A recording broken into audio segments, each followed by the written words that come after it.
So this week, I introduced you to two somewhat extensive readings with the goal, again, of giving you some resources that you can use both within our class, but perhaps more importantly, during your practicum work and your continued professional development.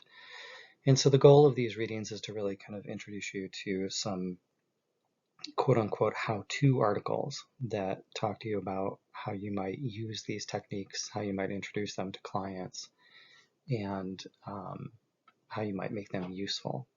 So these are both by a book by Farmer and Chapman, and there are two chapters that you read. In this audio voiceover, I want to just briefly introduce you to the articles and the organization of them, and then I'm going to try and post a more extended version and lecture about the content of those articles. We're going to start with the article that talks about changing behavior by changing the environment. And I want to provide you with just a brief overview of what the authors present. And what you'll notice is there's a similar format in both of these chapters, although even though they're written by the same people, they, I think, confusingly use slightly different terms in both chapters. But both of the chapters kind of start with an introduction of key terms and concepts. They take you through some of the key ideas, concepts, terms, etc. that you are going to need to know, or at least be familiar with as you attempt to use these and implement these in your clinical practice. And then in this article, they then switch to the kind of, as I am calling it, the how-tos. And they provide you with three main sections and a fourth section that kind of seems like a kind of everything else that's out there type of section. So they start by talking about how to change behaviors by altering antecedents. And briefly, a lot of what you'll read about in here and a lot about what we're talking about rests on the ABC model, the antecedent behavior consequence model that you'll see a lot in behavior therapy writings. So the antecedent is, of course, the thing that comes before the actual behavior. The behavior is the behavior, and this includes both internal as well as external kind of behaviors. And then the consequences of what happens after that behavior is exhibited by the particular person. So in that first section, what you read about is kind of how might I change the environment prior to a behavior in order to influence the behavior that I'm seeing, period. In the second section, and this is a very dense section in my own opinion, they talk about interventions to develop, increase, or strengthen behavior. If you're paying attention to the key terms and concepts piece, what we're talking about here are reinforcement strategies largely. And reinforcement strategies, as you know, are strategies that are attempt to increase the frequency of a particular behavior in the environment. So they talk about multiple ways that you might do that to strengthen behavior that is occurring for the individual. And then in the final section, or the final, I think, formal section, they talk about procedures for decreasing or weakening behavior. The go-to example I always use here is anger. Right? If I'm overusing anger, it's a behavior that may have actually reinforcing kind of strategies for me to begin with, but long-term negative outcomes for me from an interpersonal level. And so anger would be an example of a behavior that we might want to see decreased or weakened from the individual. And then again, finally, they have this section on additional strategies, and they talk about some of the other strategies. And these are almost like strategies, packages, things that you can do in behavioral therapy that are aimed at changing that environment. In the second reading you had for this week, or at least second reading related to behavioral therapy skills, Farmer and Chapman talked and introduced you to the idea of building skills with your clients in order to help them more effectively function and effectively get reinforcement from their particular environment. So I'm going to provide you again with a brief overview of this article that might help you as you try to organize the material itself.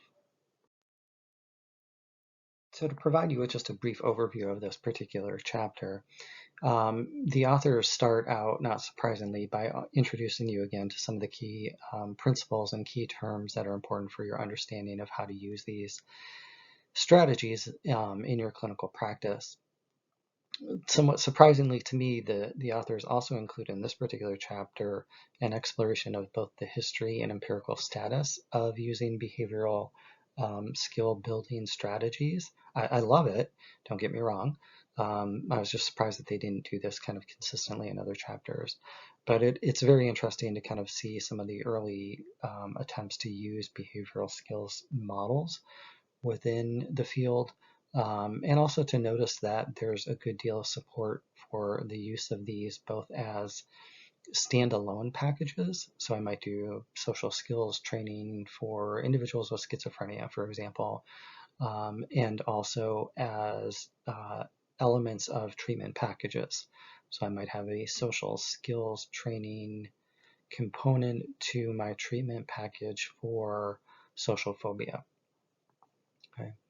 What I thought was also interesting is the authors also discuss some of the principles of change, like what are some of the things that we believe to happen as a result of skill building interventions.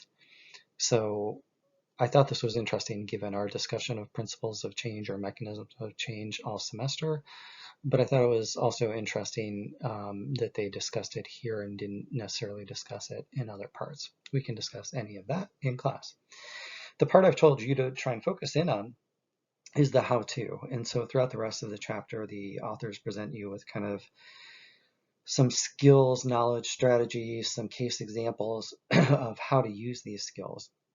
And to take one step backwards, remember what we're talking about here in contrast to the other chapter that you read, is we're really talking about working with clients at an individual level to develop new skills and new behaviors that they may not have or may not be well defined. So we are really kind of working at an individual level here to work with clients versus in the other chapter that you read, you're working at how do I change the environment to get different behaviors from that individual. So it's really a focus of like, where's the change happening? And here we're talking about changing the individual, developing new skills, strengthening new skills, trying them out, etc. So how do we do this? As we've talked about before, behavioral psychologists in particular are very adamant at times about the role of assessment and the idea that before we do any treatment, we assess what's going on. What are the environmental factors that are contributing to behaviors? In this case, what are the skills that my client may have, they may not have? But I'm always starting with kind of a both thorough evaluation in terms of talking to my clients, but also directly observing my clients. What do I see from them in session? Maybe using a behavioral observation method outside of session even to gain good objective behavioral data from my clients before I jump into treatment. So the authors talk a little bit about how to do that and what you might be looking for. The second section that they talk about, and I thought is, again, really interesting given a lot of what we talked about this semester, is the idea of planning and orienting your clients to the treatment itself. So they talk about how to do that. They give some good case examples and some specific, actually, I don't think they give a specific script, but they give some good examples of how you might do that. As I've said over and over the course of the semester, and will continue to say till the last day you have me, and probably into the summer, is that I think it's really important for a number of reasons, including some studies on working with diverse populations, to orient people to what you're doing. Like, why am I doing this? What am I doing? How will we do it? I think this kind of, again, allows the therapeutic relationship to develop, and it allows clients to have a voice in what you're doing with them, why you're doing it, and how you're doing it. And then the final section of this chapter, the authors introduce you to some core skills training strategies. And these, like, it's surprising to me a little bit, these aren't necessarily here's how you do assertiveness training, but it's more what are some of the kind of key strategies to keep in mind as you're doing assertiveness training. We've looked in other readings that you've had this semester, and I'll post some more online. There's some specific like, well, what am I actually talking to my client about versus how am I talking to them about it? How am I structuring the session? How am I structuring the treatment? In this last part, they introduce you to some kind of core elements to how you structure that treatment session and some of the key things that you're going to do while you're teaching clients to engage in different behavioral strategies. With that, I'll close this by saying, you might say, well, what are some of those things that you might treat? Or what are some of those things that you might kind of teach your clients about? And I think the authors talk about this. I think they could do a better job at more clearly defining it. But like they talk about assertiveness training, for example. They talk about communication training. They talk about, anger management. And I won't go through all of them, but like those are kind of some of the things where it's like, well, those are specific skills that I'm teaching.